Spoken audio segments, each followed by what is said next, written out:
Mi invitada especial al episodio de hoy es Laura Isanta. Ella nos va a compartir sus instrucciones para cultivar la apreciatividad. Hola, soy María José Ramírez y quiero invitarte a esta serie de conversaciones íntimas con mujeres extraordinarias que nos comparten su historia de empoderamiento, liderazgo y vida en propósito. Emprendedoras, CEOs, artistas, mentoras, mujeres cabezas de familia, periodistas, escritoras, deportistas, científicas, políticas y más nos compartirán los secretos que les permiten vencer sus barreras internas y sobresalir. Acompáñame a descubrir sus instrucciones para florecer.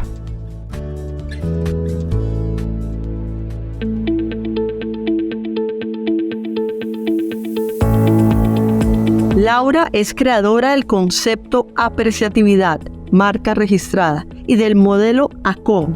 Es diplomada en felicidad organizacional, diplomada en psicología positiva, entrenadora y facilitadora certificada por la Happiness Studies Academy, coach y especialista en indagación apreciativa. Escritora, autora del libro Apreciatividad, el arte de percibir lo valioso y de Apreciatividad en acción, prácticas para la vida cotidiana. Es conferencista y formadora.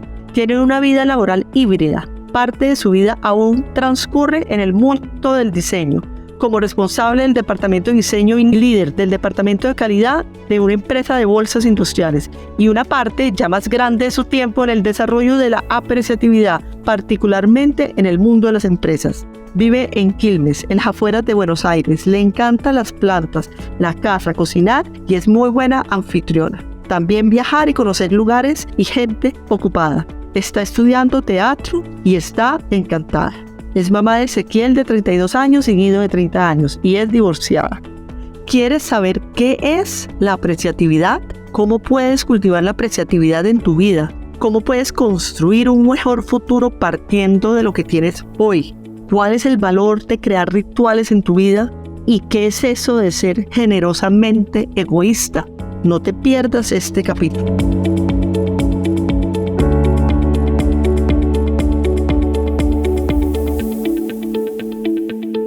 Laura, bienvenida a Instrucciones para Florecer. Hola, Majo, gracias, qué lindo estar acá. Me da mucha alegría. Yo estoy feliz de tenerte. Eres la primera invitada no colombiana o que no viva en Colombia. Con Laura nos conocimos, ahorita estábamos haciendo la cuenta, en el segundo semestre del 2016. En ese momento fuimos las dos invitadas por el Congreso Latinoamericano de Felicidad Organizacional y desde ese momento hubo como química entre las dos. Me fascinó la presentación de Laura. Ahorita nos va a empezar a hablar de todo el tema de apreciatividad y desde ahí viene nuestra amistad. Sí, la pasamos súper bien en aquel evento y también fue como bien interesante porque digamos que nos unió la felicidad, ¿no? Porque el encuentro tenía que ver con eso, así que es interesante eso también. Bueno, Laura, cuéntame de tu infancia y si hubo algo que te marcó. Mi infancia es una infancia en un barrio. Vamos a aclarar que soy argentina, se me va a notar en el...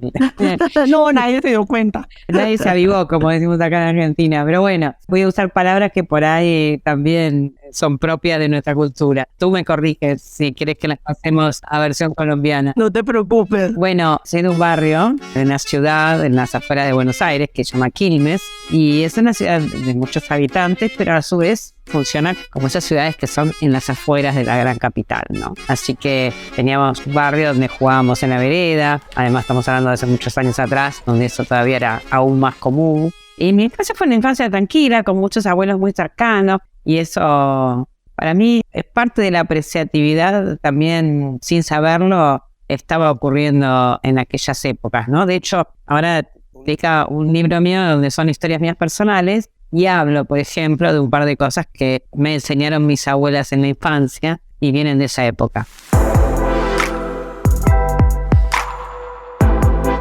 Cuéntanos una de esas enseñanzas. Empecemos a entrar en materia. Wow.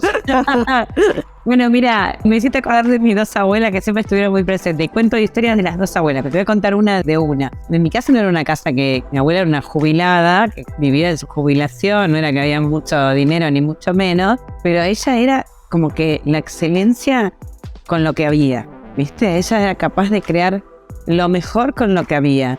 Y me acuerdo que ella iba a la fiambrería a comprar lo que se llamaría la punta del fiambre, ¿viste? De las piezas grandes de fiambre, cuando quedaba al final, que ya no se podía poner en la máquina para cortar en fetas, el fiambrero le vendía varios de esas piezas a un precio más económico. Y ella hacía unos manjares y los decoraba y todo, y nos hacía creer que éramos un banquete de millonarios, ¿no? Y me acuerdo ahora cuando le relataban esa historia, que mi abuela siempre hacía crecer lo mejor de lo que había. Tenía como esa habilidad naturalmente. Ya sea hacía una mayonesa de aves y no te la presentaba así nomás, sino que agarraba y le hacía un corazón de morrones, por ejemplo, ¿entendés? Y esa es apreciatividad, es hacer lo mejor y construir el mejor futuro con lo mejor de lo que tenemos. Qué bonito inicio de episodio.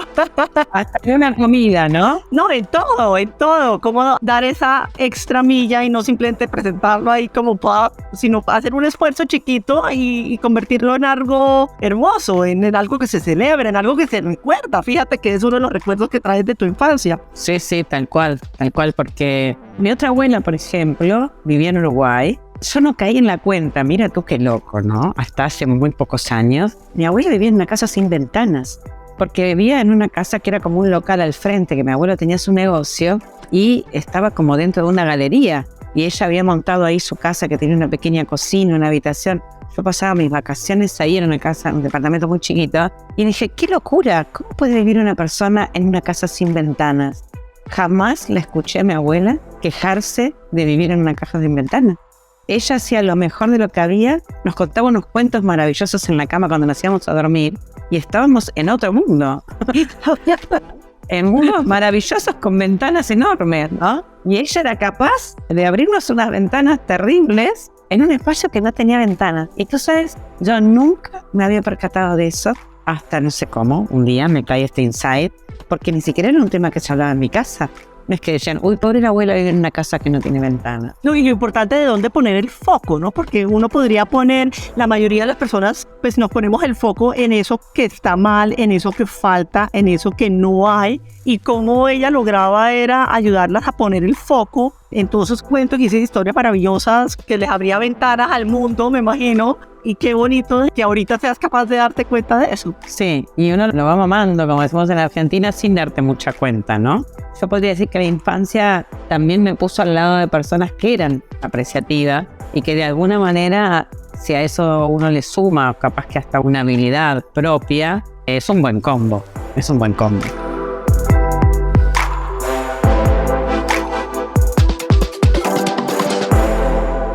Estudias, empiezas a trabajar, te casas, tienes hijos y quiero situarme en el momento de tu vida que es un 14 de diciembre, ahorita me dirás el año, en que tu hijo Ezequiel de 10 años tiene un accidente muy grave. Y ese instante, pues tú cuentas en tu libro y tú muy amorosamente me compartiste ese capítulo de cómo te cambió tu vida. Entonces quisiera como que hiciéramos fast forward a ese momento, que nos relates qué pasa en tu vida y qué reflexiones empiezas a tener. Sí, ese también es una historia, porque como te comenté antes, el libro creo que son 14 historias de mi propia vida que las tomo para luego hacer un desarrollo sobre algún tema afín a la apreciatividad, ¿no? Y en el caso de Ezequiel, que es el nombre de mi hijo, que tuvo el accidente fue en un diciembre del 2000, lo que ocurrió fue que se cayó de un techo. Él estaba jugando con sus amigos como en una especie de terraza porque se habían trepado como a la nave de una planta, de una fábrica, y tuvo la mala suerte de que una de las chapas del piso, que era de estas transparentes plásticas, se ve que ya estaba bastante vieja y se rompió, se quebró. Y él cayó directamente abajo por 10 metros de altura.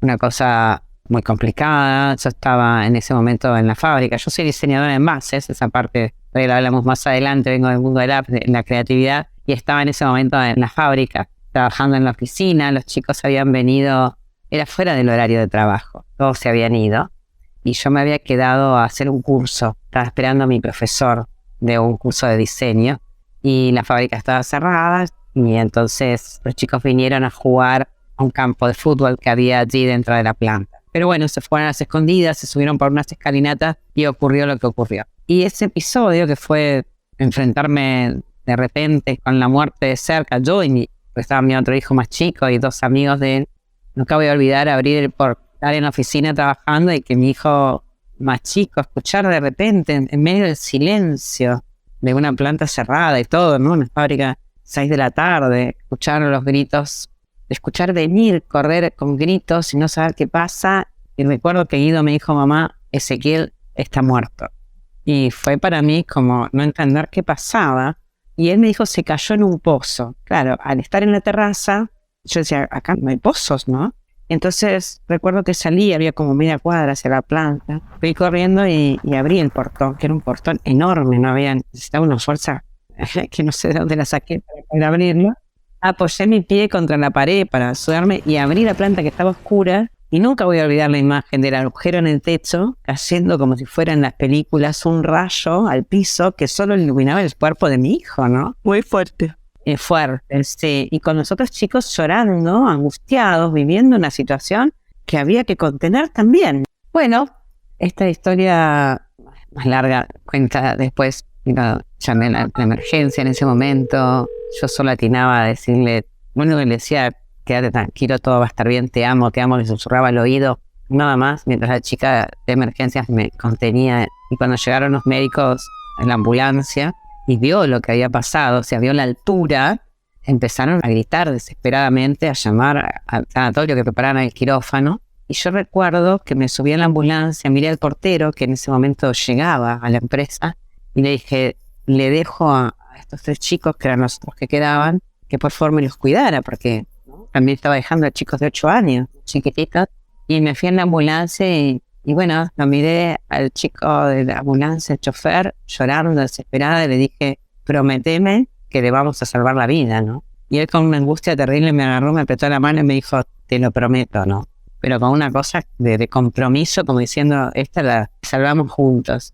Bueno, tuve la suerte de que mi hijo, entró en coma, tuvo unos coágulos cerebrales y fue un milagro, porque él empezó a reabsorber los coágulos y no hubo necesidad de operar. A los días él empezó a hacer una recuperación bien interesante y bueno, el médico me decía, esto no es milagroso, porque hay gente que se cae de la cama y hoy es un cactus, ¿no? O sea, es que un chico se caiga a esa altura. Y bueno, esto me enseñó, en realidad no me cambió la vida, ¿no? A veces lo hablábamos con mi marido, el padre de mi hijo, y mi hijo hoy que tiene 32 años, y mi otro hijo que tiene 30, y uno piensa, en realidad, si vos estás llevando una buena vida, te reconfirma también que estás por el buen camino, ¿no? O sea, cuando pasamos las adversidades, me parece que pueden pasar estas dos cosas, ¿no? Que o te das cuenta que lo que estás haciendo no estaba demasiado bien, o te das cuenta que lo que estabas haciendo había que hacer más de eso, ¿no?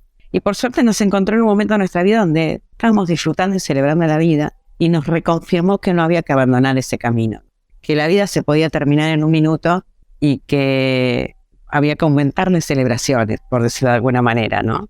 Y creo que esta enseñanza, yo y mi familia, la tenemos como ese norte, ¿no? A seguir. Claro, guardar, pero no como un miedo, ¿no? Porque hay otro tema como la apreciatividad es, debería apreciar lo que tengo hoy porque un día puede no estar más.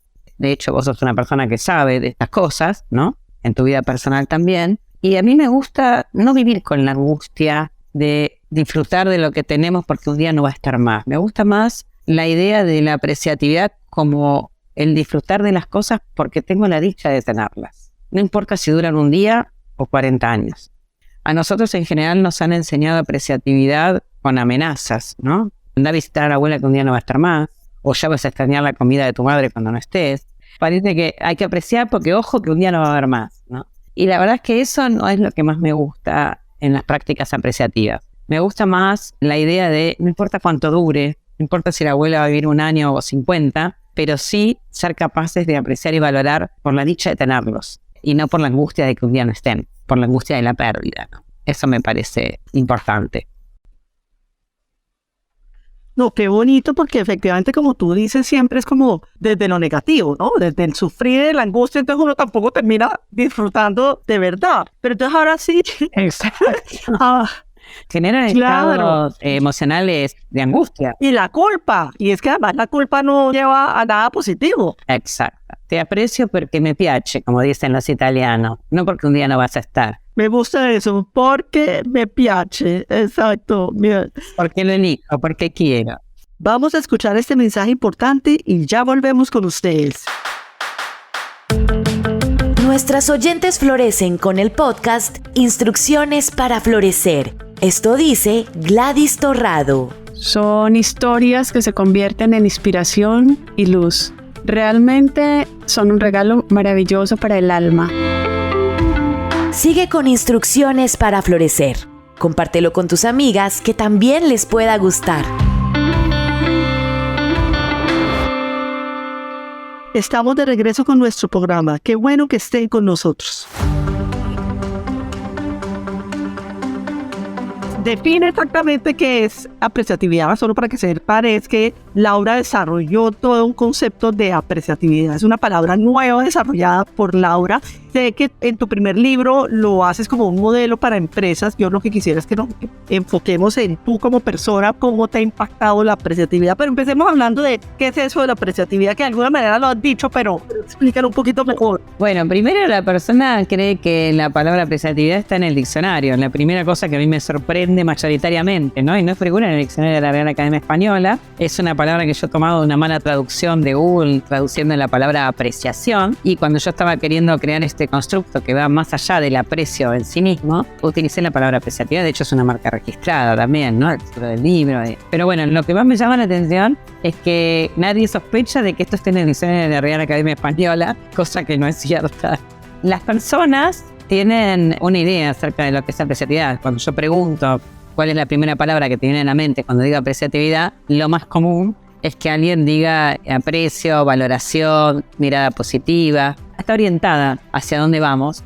Y de hecho eso es parte de lo que es la apreciatividad. La apreciatividad es la capacidad de percibir y rescatar lo que es valioso y significativo de las personas, de los sucesos y de las cosas, ¿no? O sea, yo puedo ser apreciativo conmigo, con los demás, puedo hacerlo con un suceso. O sea, un suceso puede ser trágico, pero puede ser mirado con pensamiento crítico apreciativo, o las cosas que me rodean. Pero no alcanza solo con apreciar, sino que la apreciatividad es acción. No es un consuelo de tontos donde nos dedicamos a apreciar y valorar y descansamos sobre eso, que está bueno hacerlo, no digo que no esté bien, pero eso es más chiquitito, ¿no? La apreciatividad sería ir un escaloncito más arriba y ser capaz de distinguir y capturar el potencial, pero también de imaginar y crear los mejores futuros con ese potencial del presente. No alcanza con que distingan lo valioso. Para hablar de apreciatividad debemos ser capaces de pasar a la acción y de hacer crecer ese potencial que acabamos de encontrar. Esa es la parte que la gente no conoce de la apreciatividad. La gente la cree sinónimo de apreciación, de aprecio, y eso es parte de. Pero para hablar de apreciatividad en serio necesitamos hablar sí o sí de acción. No, me parece súper interesante. Yo en mi libro siempre hablo que la única forma de poder avanzar es a través de las acciones. Efectivamente, o sea, tú puedes tener una idea, tú puedes tener un sueño, pero la única forma de transitar hacia allá es una acción a la vez, ¿no? Avanzando, y solamente en la medida que accionas, pues vas a poder modificar tu futuro. Sí, es interesante porque en líneas generales la acción siempre en general está puesta hacia arreglar lo que no funciona. Entonces la apreciatividad es un cambio de paradigma bastante fuerte porque lo que propone es hacer crecer lo que está bien, ¿no? Entonces uno debe cambiar también el chip que tiene habitualmente incorporado, ¿no? Que es la de arreglar y no la de hacer crecer. Lo que tú dijiste de una de tus principales enseñanzas del accidente de Ezequiel es: te diste cuenta que iba por el buen camino. Entonces también qué rico ser capaz de apreciar eso y decir, bueno, voy a traer más de esas cosas buenas a mi vida. Exactamente, no es lo mismo disminuir lo malo que aumentar lo positivo. Sin embargo, podés llegar a lugares inesperados, pero no estamos acostumbrados a hacerlo. No es lo que comúnmente la cultura y la educación nos enseña, ¿no? Fíjate que si tú has sido en la escuela, no sé cómo será en Colombia, pero aquí generalmente el maestro tiene una lapicera roja que te marca en el cuaderno lo que hiciste mal.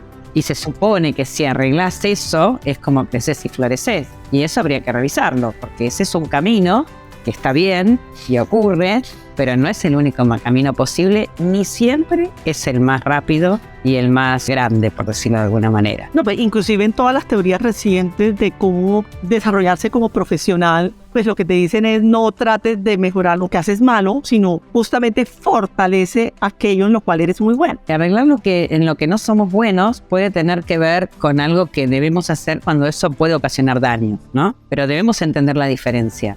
arreglar lo que no es mi naturaleza, lo que no es natural tan común en mí, es control de daños. Pero el desarrollo ocurre en el ámbito de mis talentos y mis fortalezas. Y entender esa diferencia es importante, porque ahí lo que hago es poder tomar la decisión de cuánto de mi tiempo lo uso en arreglar lo que no funciona o lo que no es mi naturaleza por querer ser quien no soy, y cuánto de mi tiempo lo utilizo en sacar mi mejor versión, o sea, sacarle brillo a mi lado más brillante.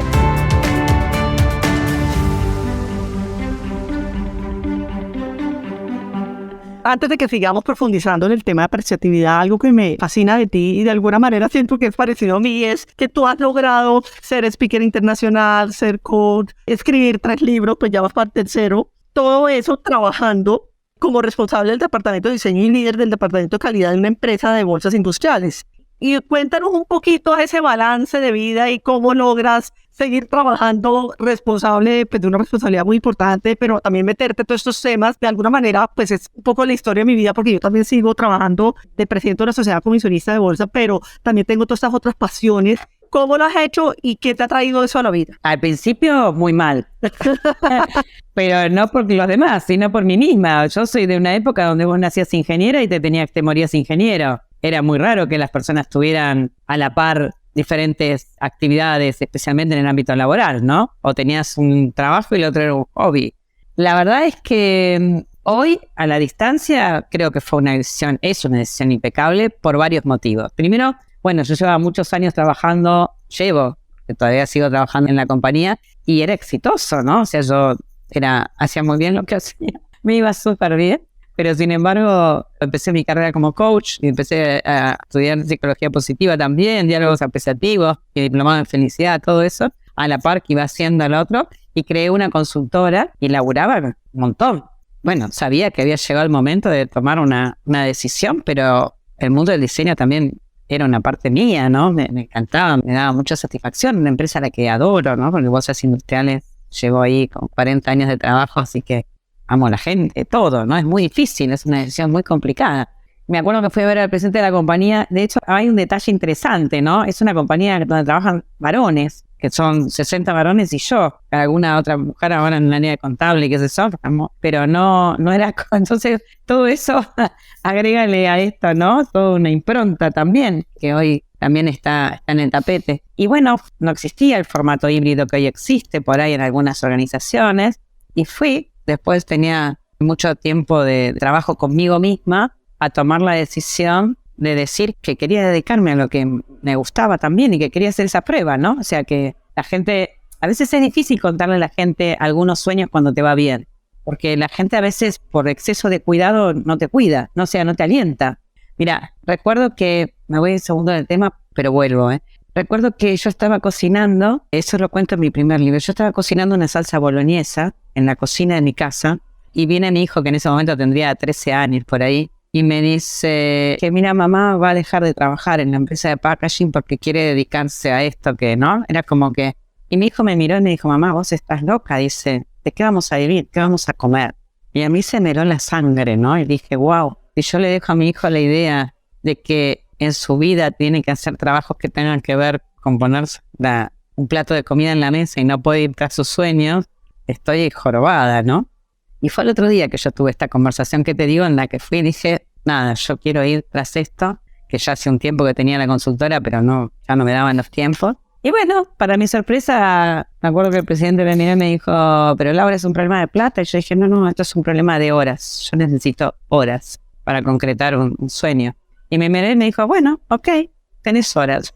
Y entonces apareció un formato que no existía. Empecé a trabajar en la compañía menos días, consensuamos cómo, y ahí fui. Y al principio me costó un montón porque me escondía esto, ¿viste? No andaba diciendo que yo hacía esto, porque decía, si doy una charla sobre la apreciativa y te digo que soy diseñadora, vas a pensar que entonces sos buena. O sea, no se puede ser buena en dos cosas, pensaba yo en mi cabeza, ¿se entiende? Entonces, hoy es un éxito en mi vida eso, porque hay poco consultor que tenga la posibilidad de que la vida te ponga en un mundo donde ocurra lo que vos vas a decirle a las empresas, ¿no? O sea, yo voy a las empresas, doy recomendaciones. Que son las que aplicas en tu vida real también. Yo te digo a vos una gansada, suponte, ¿no? Y voy al otro día a la empresa y me doy cuenta de que, espera, esto no funciona.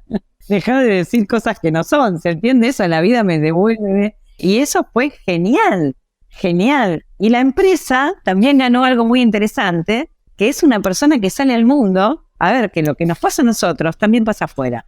No somos los tan originales como creemos. La importancia de haber tenido la valentía de ir por tus sueños y de estar, mejor dicho, estabas dispuesta a renunciar por tus sueños y finalmente lograste una combinación ideal. Bueno, es ideal por muchos motivos también para los emprendedores. Mira otra cosa, a mí me permitió también tomar buenas decisiones, tener una pata donde descansar. Y eso también es muy importante a la hora de emprender, porque lo del plato de comida no es un chiste, lo necesitamos. Entonces, tener eso, en mi caso, por ejemplo, fue muy bueno, porque me permitió también que todas las decisiones que tomé con mis productos y mi consultora me permitieran, por ejemplo, no sé, esperar ciertos tiempos que a veces cuando uno lo apremia la necesidad económica no puede esperar, por ejemplo. Claro, ¿no? claro. Así que el combo ese, en mi caso, me funcionó muy bien, lo recomiendo, porque se enriquecen mutuamente. Si uno sabe y puede llevarlos bien, se enriquecen mutuamente. Ahora volvamos ahora al plato fuerte, que es la apreciatividad. ¿Qué hábitos puedes cultivar en la vida y qué hábitos has cultivado tú en la vida que te han permitido cultivar la apreciatividad? Mira, el primer hábito más importante para mí de la apreciatividad es la práctica, práctica y práctica. O sea, no importa qué, siempre que elijas seguir un proceso de entrenamiento en habilidades apreciativas, vas a tener una pila de prácticas posibles, pero lo importante es no abandonar. Es como el gimnasio, ¿viste? Que vos tenés que obligarte a veces, da fiaca salir de la cama. Sí, yo hablo en mi libro de persistir, o sea, cualquier cosa, por ejemplo, la gratitud, pero si das las gracias un solo día, no logras nada, ¿no? Persistir, persistir, persistir, persistir. Practicar, practicar, practicar. Y también la variedad, ¿no? Sí. O sea, nosotros nos adaptamos a lo bueno, así que si mi persistencia es a través de un ritual que es siempre el mismo, y a veces hay que modificarlo porque deja de tener impacto, ¿no? Claro, Entonces, creo que lo más importante es la práctica. Lo segundo más importante también es la mayor capacidad de conciencia del momento presente, porque las cosas ocurren acá. O sea, en este momento somos vos y yo las que estamos desarrollando algún tipo de talento en esta conversación, o estamos rodeadas en este momento, por ejemplo, yo estoy mirando por un ventanal mi terraza llena de plantas preciosas, y bueno, hay cosas buenas que están ocurriendo acá, que si yo estoy viviendo a mucha velocidad o no tengo prácticas que me lleven a frenar para capturar, y bueno, definitivamente voy a andar por la vida con un nivel de indiferencia que no favorece la apreciatividad. Y lo otro que también es muy importante son las prácticas de soñar, de idear, de pasar a la acción, que ando por la vida mirando para, ¿entendés? Miro tal cosa para ver cómo hago algo mejor con esto, ¿no? A una persona la estoy mirando y la estoy observando para ver cuáles son sus verdaderos talentos y en qué lugar de la empresa lo puedo ubicar mejor, por ejemplo, ¿no? Este tipo de cosas son las que me parece que son prácticas que debemos tener.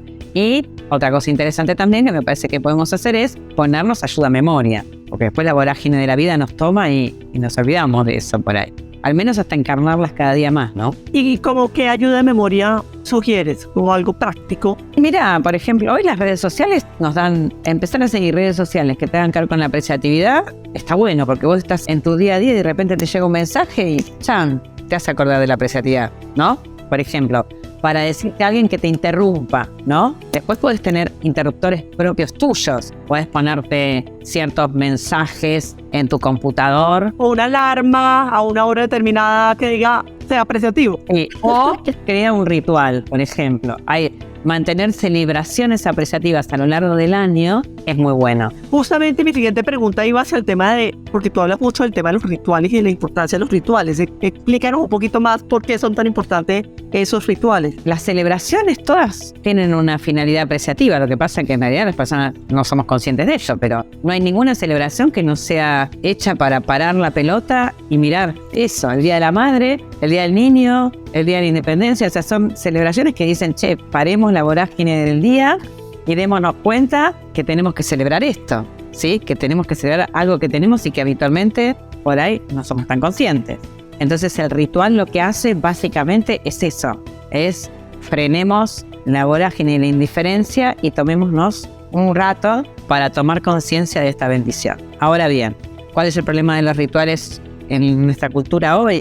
Que generalmente no cumplen su función principal, que es la de reflexionar, tomar conciencia y hacer crecer, sino que salimos al shopping a comprar un regalo medio rapidito, te lo doy y capaz que ni comemos juntas. Y se ha quedado mucho en la parte comercial. O sea, por ejemplo, una de las principales celebraciones al año que me gusta es, por ejemplo, Thanksgiving de Estados Unidos, porque no es un tema de dar regalos, sino es un tema de reunirse entre amigos y familia y dar las gracias. Por ejemplo, yo tengo una celebración que hago hace muchos años, que es el 21 de diciembre, que es el día que baja el espíritu de la Navidad, y yo me junto con mis 5 amigas, y desde hace como 15 años, ese día armamos una cena muy especial, y todos los años escribimos cosas que queremos ver crecer más en nuestra vida y en quienes nos rodean. Y cada año guardamos el sobre durante un año, y ese año lo abrimos. Y quemamos en la mesa, ponemos unas velas y quemamos los que se cumplieron. Y es interesante ver la cantidad de cosas que ocurrieron, que si no paramos y miramos, no nos damos cuenta que fuimos bendecidos con todo ese tipo de cosas, ¿no? O lo que hemos conseguido, porque hasta ponemos cosas, no sé, quiero conseguir tal trabajo que me interesa mucho, o ahorrar semejante una X cantidad de suma de dinero porque la quiero para lo que sea. O sea, desde cosas materiales hasta cosas, ¿no? Y uno dice, wow, todo esto. Si bien hubo un montón que no ocurrieron, un montón que van a volver al sobre al año siguiente, eso para mí es un ritual de celebración apreciativo, ¿no? Que tiene que ver con un ritual que tiene como objetivo parar, mirar y expandir. Laura, ¿también en los momentos difíciles se puede cultivar la apreciatividad? Sí, de hecho es el momento en que más fácilmente la cultivamos a veces, porque los seres humanos, por ejemplo, el caso de la resiliencia y todo eso, tenemos una tendencia a la supervivencia, con lo cual, si bien hay momentos que son de trauma, en líneas generales tenemos estas capacidades de frente a adversidades, encontrar, de hecho, por ejemplo, la pandemia es un ejemplo de eso, ¿no? ¿Dónde estaban todos los talentos que la gente sacó a relucir, ¿no? La cocina, por ejemplo, o el pan de masa madre, ¿eh? ¿Dónde estaban todos esos cocineros o talentos de la tecnología? Nos volvimos expertos. Tuvo que venir una adversidad para mostrarnos que teníamos esta capacidad. Es curioso, ¿no? Lo que la adversidad puede sacar de nosotros. Así que sí, no solo se puede, sino que yo creo, esto es una opinión, que es cuando más fácilmente nos ocurre. A mí la apreciatividad que me preocupa no es la de momentos de adversidad, justamente. La que me preocupa es de cuando las cosas van bien, porque ahí no la usamos. Bueno, todo está bien, ser capaz de, lo que dices tú, ver las bendiciones. Y, por ejemplo, para mí, una de las formas que yo uso para poder justamente ver eso es agradecer. Porque cuando tú te paras un instante a dar las gracias de lo bueno que tienes, pues te permite aún más verlo. Y como, wow, gracias, ¿no? Igual, para la apreciatividad no alcanza con eso, ¿sí? Deberías dar un paso más que decir, che, a ver, esto que acabo de encontrar, ¿dónde lo puedo usar en mi próximo desafío? ¿En qué próximo paso esto es útil? ¿Se entiendes? Sí. Como si fueras ¿viste cuando uno tiene un cuartito del fondo en la casa que guarda las latas de pintura vieja? Sí. Y que tenés que pintar la casa y de repente vas a la pinturería de nuevo y no te acordás que tenías ya una lata de pintura ahí. Que tenías ese tarro, claro. Exacto. Bueno, entonces en cada desafío la idea es que vayas a buscar lo que ya tenés en lugar de querer ir a construir todo el tiempo capacidades y cosas nuevas, cuando en realidad tenemos mucho más de lo que creemos, ¿no? A nuestro alrededor y en nosotros mismos. Entonces, creo que la apreciatividad es como eso, ¿no? Es ir cada tanto a mirar al cuartito del fondo y cómo hacemos para usar eso y no dejarlo ahí arrumbado, ¿no? Me parece espectacular esa distinción y creo que hasta ahora, y pues yo que leí tu libro y todo, de verdad puedo entender la importancia de ese paso adicional que tú pides. Y cierto que ahí está la diferencia, porque no es solamente miles de libros que hablan de dar la gratitud y de practicar la gratitud, pero no es lo que tú dices, es no quedarnos ahí, sino efectivamente ser capaces de dar ese paso adicional para realmente empezar a tener los beneficios de la apreciatividad. Claro, en general muchas personas me preguntan la diferencia entre gratitud y apreciatividad, ¿no? Yo siempre digo que no hay gratitud sin apreciatividad, porque vos no podés agradecer lo que no valorás. Sí. Entonces, sí, definitivamente, la apreciatividad, si bien hay algunos autores que lo ponen juntos, para mí la apreciatividad viene antes de la gratitud. Primero tengo que apreciar y valorar, y después hay personas que lo agradecen y hay personas que no, pero hay personas que se quedan en ese espacio de gratitud que ya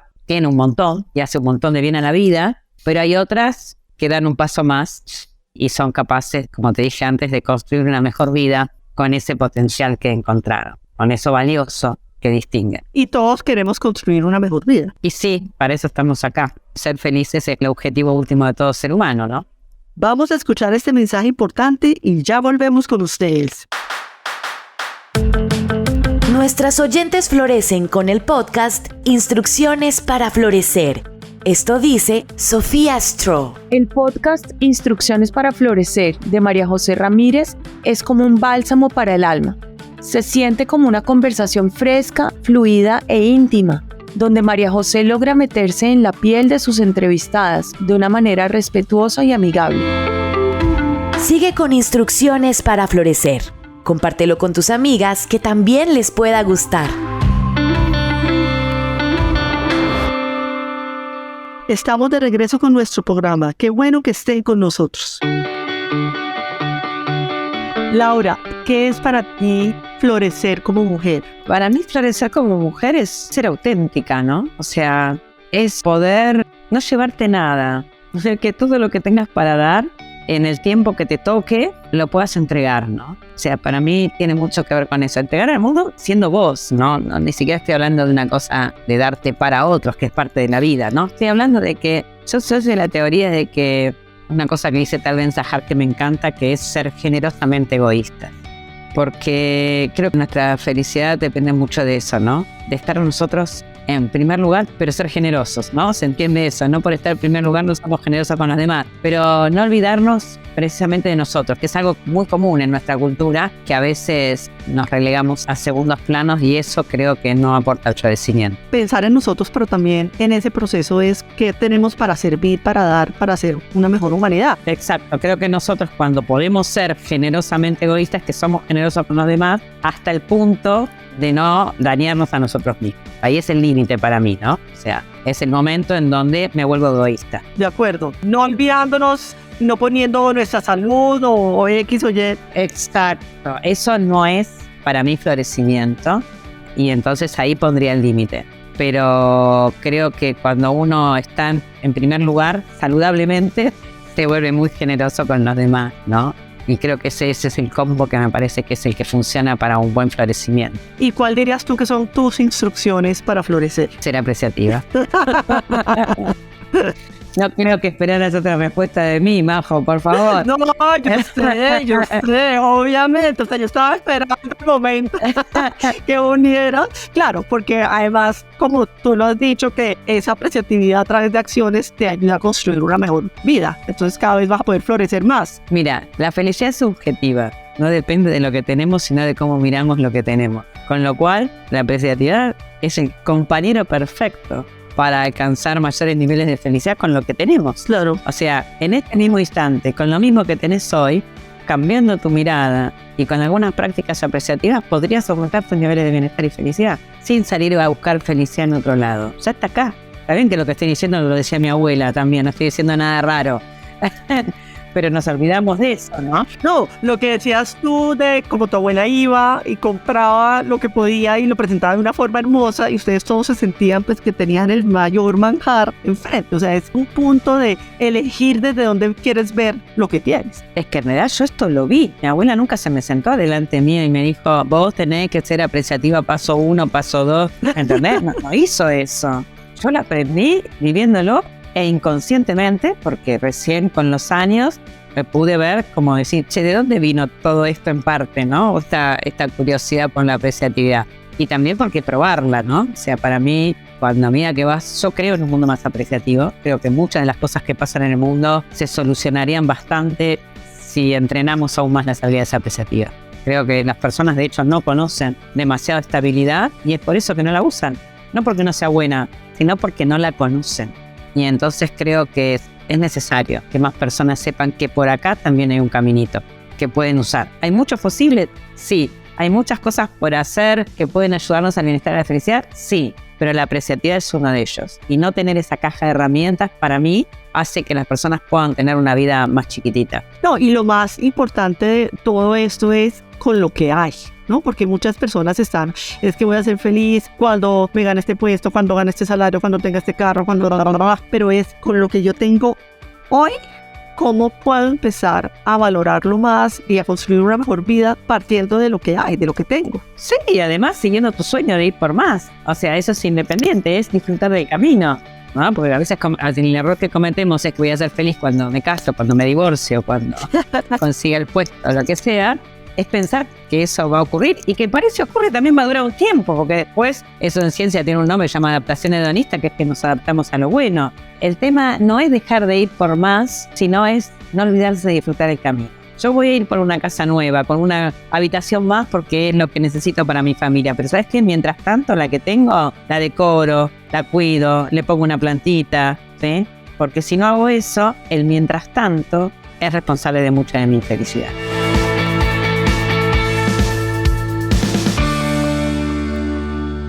Laura, ya casi para finalizar, ¿qué legado quisieras dejar al morir? Pues yo me imagino que está relacionado a tu apreciatividad, a que muchas más personas en el mundo cultiven la apreciatividad, pero bueno, cuéntame. Acabo de responderlo, sí, lo tengo totalmente claro. O sea, totalmente claro. Sé que quiero dejar un mundo más apreciativo.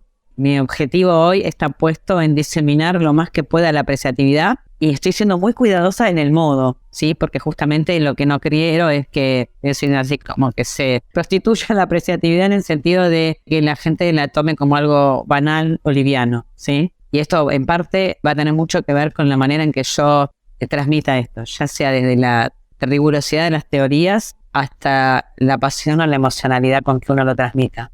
Quiero que quienes escuchen este podcast, por ejemplo, o quienes participan en mis talleres y todo, sean buenos embajadores de la apreciatividad. Sean personas que sean activistas apreciativos. Que lleguen a su casa y en la cena hablen de apreciatividad y propongan prácticas y conversaciones que se focalicen más en ver lo mejor que te pasó en tu día que en revisar lo que no funcionó. Pues acá tengo una nueva embajadora. A partir de ahora, me declaro embajadora de la apreciatividad. Ya era, Majo, ya era. Óyeme, Laura, ¿hay algo que no te haya preguntado y que quieras compartir en este momento? Creo que no, son muy buena preguntona, así que... No, sí quiero hacer un comentario respecto a las preguntas. Una de las prácticas que facilitan la apreciatividad son las preguntas apreciativas. Así que una entrevista es un buen ejemplo de lo que podemos encontrar, ¿no? Así que nada, me encantó, ¿no? Me encantaron las preguntas. Bueno, gracias. Pasé el examen. Bueno, ¿y qué retos nuevos? ¿Cuándo vas a publicar tu nuevo libro? ¿Cómo se llama tu nuevo libro? ¿Dónde podemos encontrar tu nuevo libro? Bueno, mi nuevo libro sale ahora en unos meses, ya está en el horno, como decimos, está en la editorial, está definiéndose en la tapa y ese tipo de cuestiones. Así que, bueno, hay que esperar un poquito. Yo tengo la suerte de publicar, de ser autora de Granica, que es una editorial que tiene distintos puntos en Latinoamérica, con lo cual el libro se puede conseguir fácilmente. Bueno, el anterior, que es Apreciatividad del arte de percibir lo valioso, el nuevo se llama Apreciatividad en acción, que es una guía práctica para la vida cotidiana, porque ahí hay ejercicios, hay una serie de cosas bien interesantes, además de 14 anécdotas de mi propia vida, de mis abuelas y todo. Y bueno, se pueden encontrar por Amazon, en Colombia, en España, en México, en Chile, todo eso también en las librerías, sí. ¿Y cómo se puede contactar contigo? Alguien que quiera aprender más o saber, conocer más de ese tema. Bueno, pueden mirar la web, que también los invito a curiosearla, porque como dije antes, la apreciatividad a veces se lleva tiempo entender su profundidad, ¿no? Es www.laurisanta.com. También hay un canal de YouTube, que es Laurisanta. Pueden seguir en Instagram, que es laurisanta.apreciatividad. Y también están en LinkedIn, que también es una red, porque yo trabajo muchísimo con el mundo de las empresas y es lo que más desafíos también tiene, ¿no? Porque parece mentira, en el mundo de las organizaciones a veces cuesta creer que podamos utilizar este tipo de herramientas y la verdad que yo estoy fascinada con eso. Así que bueno, también está LinkedIn, que tienen laurisanta.apreciatividad y Laurisanta también. Y si googlean estos dos nombres están como también muy conectados, van a encontrar cosas por ahí que por ahí ahora ni me acuerdo, pero debe haber videos y cosas y todo, así que nada, yo feliz de que si quieren me pueden contar. Pueden también contactarnos por cualquiera de estos canales, dejando mensajes allí y yo con gusto, obvio, contesto, me encanta. Ay, Laura, un millón de gracias Se ha pasado el tiempo rapidísimo. Cada vez aprendo más de ti, de la apreciatividad. Me fascina el concepto. Y bueno, mi compromiso conmigo mismo es tratar cada día de empezar a ver aquellas cosas con el foco de lo que sí hay, con el foco del vaso mitad lleno y de cómo con ese conocimiento y con eso que he vivido puedo construir una mejor vida. Bien, vas a ser una alumna muy aplicada. Muy bien. Lo único que compromiso, viste, que tienen todos los viajeros es volver y contar cómo fue, para que todos nos inspiremos. Así que te queda como la tarea a vos y a las oyentes también de compartir los aprendizajes. Porque bueno, de esto, tu podcast va de eso, ¿no? Va de que las personas cuenten para que otros también podamos nutrirnos, inspirarnos o a veces entender por dónde van ciertas cosas y nos allanan un poco el camino, ¿no? Así que gracias por invitarme. Sé y espero que la apreciatividad llegue a muchas más personas porque sé que tu podcast es también muy escuchado, llega a muchos países. Así que estamos haciendo historia, Majo, llevando la apreciatividad a los lugares donde por ahí aún todavía no había llegado. Ay, qué lindo, qué lindo. Te quiero mucho, Laura, y espero verte pronto para darte un abrazo en persona. Muchas gracias. Dale, linda. Gracias a ti. Un beso grande. En este episodio quisiera que te invitara a reflexionar sobre qué acciones concretas vas a incorporar en tu vida a partir de hoy para empezar a cultivar la apreciatividad. Y qué nuevos rituales puedes inventarte o crear con familiares y amigos para de esa manera disfrutar cada vez más de la apreciatividad en tu vida.